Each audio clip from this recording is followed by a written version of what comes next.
A giant barge which will house 500 asylum seekers has arrived in the UK from Italy. The Bibby Stockholm will be moored in Dorset despite strong protests there, including from the Conservative-run council. Our West of England correspondent Dan Johnson reports now from Falmouth in Cornwall, where the barge is being refitted. Can this big barge help solve the small boats crisis?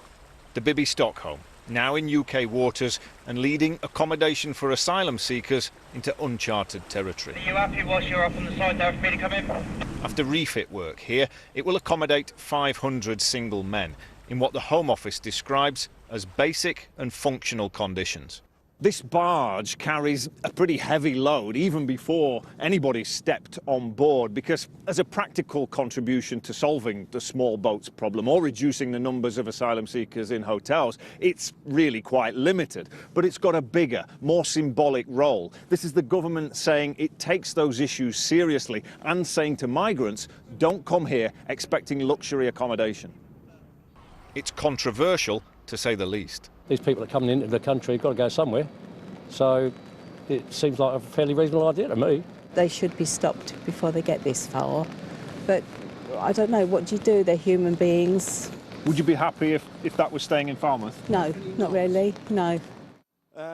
Those supporting refugees here are appalled. It looks like a prison ship. I think everyone can see that. It's tiny, and it's now going to be refitted to accommodate 500 people. I mean, it speaks for itself. You can see it, and to imagine 500 young men cooped up in there for an indefinite amount of time, that is, by anyone's definition, cruel.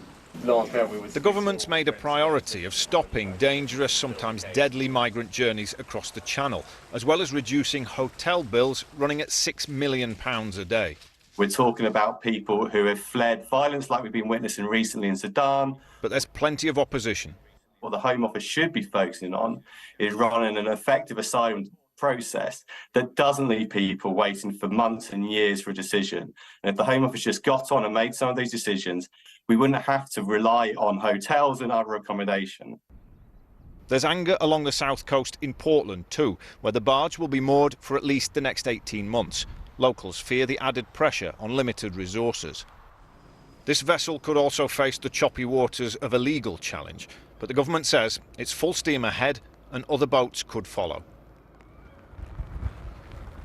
There are some big outstanding questions, not least the cost. How much is this actually going to save, and how much of an impact will it really have? If you look at the numbers, we're talking about 500 asylum seekers on there, when the number in hotels currently stands at 51,000, and there's something like 150,000 in the asylum backlog in total. So it could well be that this ship faces some stormy seas en route to its final destination in Portland, in Dorset. And if the government is serious about tackling the asylum seeker numbers, it may well need a bigger boat.